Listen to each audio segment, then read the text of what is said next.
everybody. My name is Enea Licaj. That's the correct pronunciation, but no worries, everybody pronounce it wrong.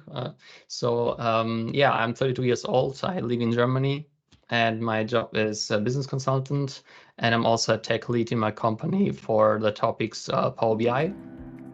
So I have hobbies like sports, like cars, cooking, traveling. So I'm almost the usual one. I work for a company called Novacapta. You can see it also here above me. We are a Microsoft business partner, specialized in various Microsoft technologies. And also we are based in multiple cities in Germany and also across Europe. And yeah, since 2021, I have started my YouTube career, which is running in parallel with my full-time job. So whenever I have time, I record a video for people out there who want to learn a little bit more about the Power Platform and who also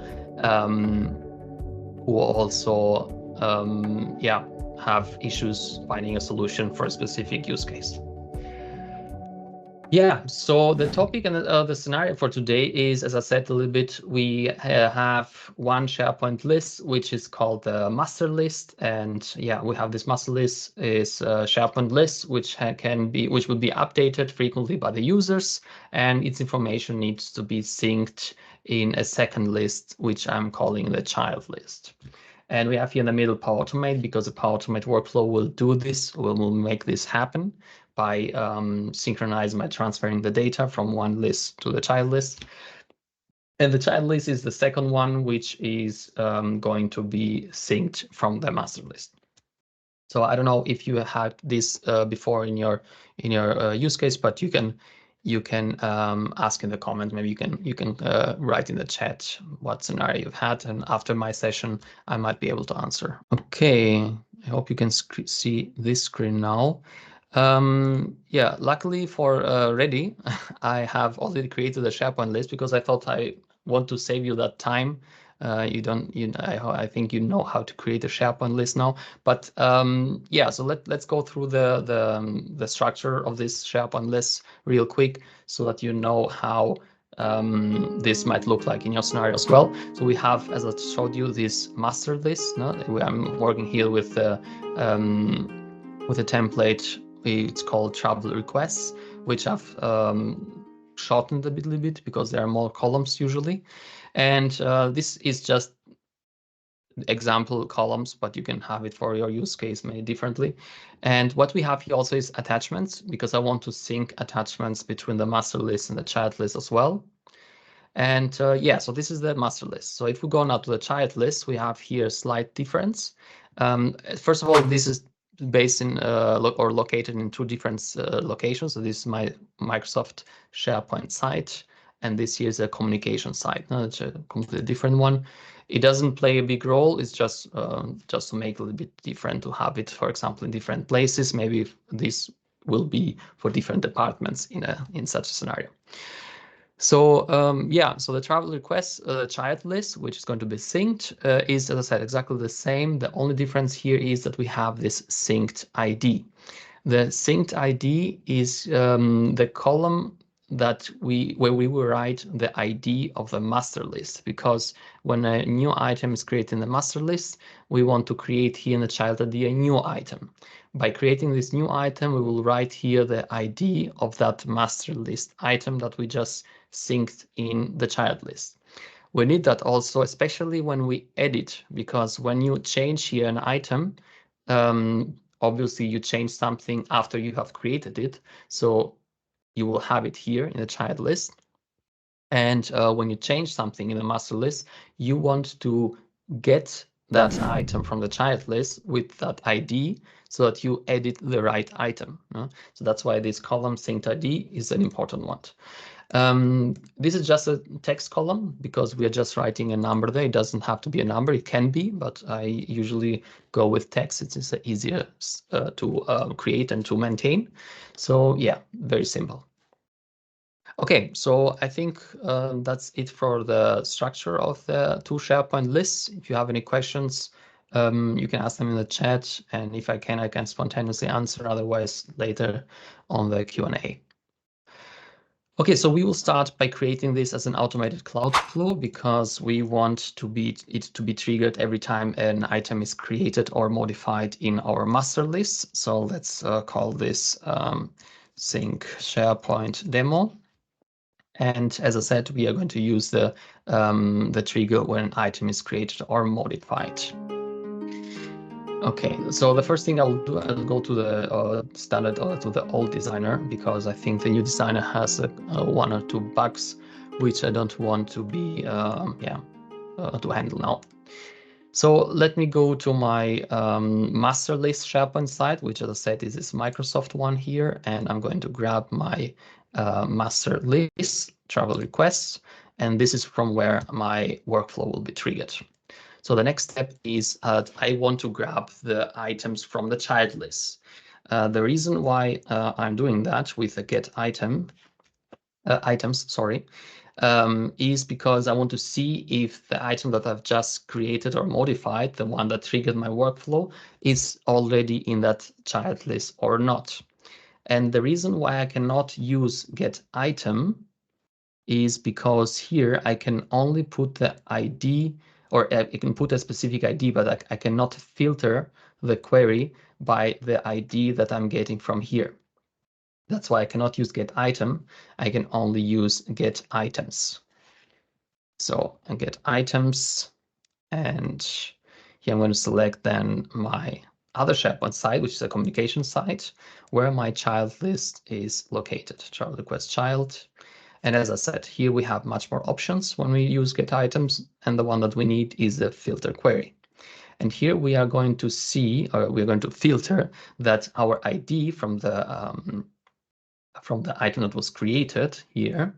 Let me know if the screen is too small, so I can zoom in, but you can also zoom in by holding Control and with the mouse. So yeah, as I said, the item ID is equals that synced ID. Let's see if I can find it here. Where are you? Synced.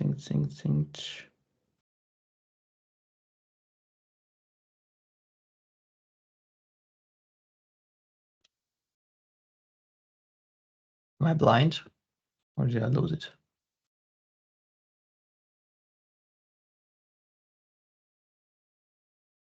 I'm stupid. I'm searching for the dynamic value, but that's actually not a dynamic value. So because we are telling it that we wanted synced ID column, and that is written wrong. So like that. Okay, so we want that the ID from the item, which is just created or modified, to be equals the synced ID item from the child list. Okay, so now we get the items, and what we want to do next is, because we are also syncing the attachments, I want to grab the attachments from the master list. So I'm going to search here for get attachments. And as I said, here from the master list, I want to grab the attachments and sync them as well with the child list. So now I'm going to my Microsoft SharePoint site, and the list name is my master here, and the ID is from my what an item is created or modified. Search it for ID, and that's the one here. Okay, so now that we have that, we want to check if the item that was just created and its ID, if it's located in a child list or not. For that, we're going to create a condition. And in this condition, we need to write an expression where we look for the length, open parenthesis, and we grab the dynamic value, which is the value, which is the list of items coming from this get items. So we can see here that we are measuring the length of these values, in the get items response. So if you click OK, that will be placed there and is equals to our 0. So if the item exists, then this will not be equal to 0. It will be equal to 1 in this case, because we are triggering it after one item. And if it's not in the child list, it is equal to 0, and that is true, so it will go this path. And in this path, we want to create the item. That's why here we are going to say create item. And we want to create the item, of course, in our child list. So let's find that. This will now pop up all the columns that we need. So let me fill this out really quick. And the items or the values that we want to create in the child list are coming, of course, from our trigger, because that's the master list. So we have here the reason for travel, requester claim. So this is a people picker. We want here to enter a custom value. And we can say here requester claims. And that's the one you need. You can see it from here. It's telling you what's practically expecting, because here you have multiple claims, email, and so on and so forth. So if it says here claims, then place claims, and then that will work. Okay, we have the travel start date. So let's search for start date and the end date. And the airline value is a choice column. So let's say that dynamic value as well and search for airline value. Again, from the master list. Estimated airfare, estimated hotel cost, and the synced ID. So again, the synced ID is very important, and that it is. So the synced ID is the one we are saving in our child list item, but we are not writing this one because this one will be empty in this case. This is from our get items from the child list.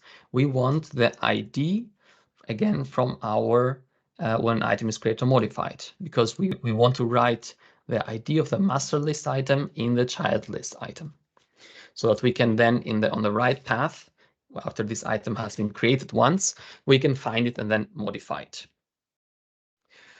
Okay, if there are no, let me see if there are any questions in the chat, but I don't see. Okay, if there are no questions, then we are going to continue with the right-hand side, which is the no path, because if the item already exists, we want to modify it. So the first action that will happen here is the update item. And this is now very similar like the one here where we create one. So I'm going to search again the communication side, which is the child side, child list. And the ID that we are going to update is the one that is coming from our get items. So when we use the get items dynamic value, this one here, this will create an apply to each loop. We can use that apply to each loop, which will not be any problem because it's one item anyways, so it will run only once. But you can also use the expression here, and you can say outputs, and then you can put here the string. The string is coming from our get items. So make sure you place that into single quotes, get items. Let me see if I write it correct. Yeah, with items. And here the underscore is replacing the space here, the blank space. And then after you have placed that, you will have to go and then say a question mark and then open the square brackets. And here again with the single quotes, you write body and then backslash value. So we go into that response of that get items, and then we go into the body, then to the value. And then we write here the index of that item in that array, which is 0, because there we count 0, 1, 2, 3, not 1, 2, 3. That's why the first item will be number 0. And then we want its ID. So in the condition, what we are doing here is that we are checking the length of the outputs from these get items here, because we are grabbing the items from the child list to see if there's an item there or not. And we are going into the value so that we can see how many items are in there. And what we do then next is we compare this to 0, because if this length is 0, it means there is no item in the child list. So we need to create that item. And that is, if that's true, it will go this path. If the item, if the length is not equal to 0, it can be 1 in this case. It means that this is false and it will go this path. So here we have went on this side for the create item path. And what I did here is I just entered the values, the dynamic values you can see. And here in the synced ID, I entered the ID of the master item here, because we want to save that so that we can update the item here on the right-hand side. And here on the right-hand side, what I am doing is I am updating the item. The only reason I did this in this expression here is so that I can skip the loop. No? So if you put here the dynamic value get items ID, this will create and apply to each loop, which is also not a big deal. I'm just making it a little bit more efficient and removing that unnecessary loop here, because we are always updating and editing one item. And yeah, so the rest here is the same like on the other side. So let me fill that out real quick. And date. And this data is coming all from the master item list. So enter custom value for airline value and airfare. You have here the hotel cost. And the synced ID. So the synced ID will be again the ID from our master item, from our master list item. Okay, so up until now, what we have done is we have updated or created a new item based on only the values, so not any attachments at all. But what we did here at the top is that we got the attachments from our master list. So for that reason, what we can do here is we can go and say here in the create item that we want to create those attachments from the master list item into our child list item as well. So to get that, to do that, you need to get the content from those attachments. So let's search for attachment content. And here we have then to select our site address, which is our master list, because that's where the attachments are initially located. And the list is our master list. So the ID of the list item, the files attached to, that's the ID of the master list item. Yes, that's why it's coming from here. And the file identifier is the ID of that get attachments here that we get. And because we get the attachments, then we want the identifiers of those attachments. That's why here we need to select the ID from get attachments. And this is going to create and apply to each loop. And this is good because in that master list item can be more than one attachment. So you can have 2, 3, or how many you want. So that's why it's good to have here this loop. So now we have the content of these attachments from the master list item. What we want to do inside of this loop is we want to create these attachments in the child list item. To do so, we use the add attachment action, this one here. And this time we add it in our child list. So we need to go here in the communication site or wherever our child list is located. And then the ID of the list item to attach the file to, this will be the ID from our create item, because this is in a child list. That's why we use that ID. Oh, did I select the wrong one? Let me delete that real quick, because that should not create apply to each a new one. So let me double check this one. This is the right one. This is the item ID. This is from get attachments. So we want to add this to the create item. Yeah. So as you can see, it should not create and apply to each loop because we are already in this loop where we are getting each item. And then in one run, we are getting the content, we are writing in the child. and then we're going to get the second item attachment content, write that also in the child, and that's how it works.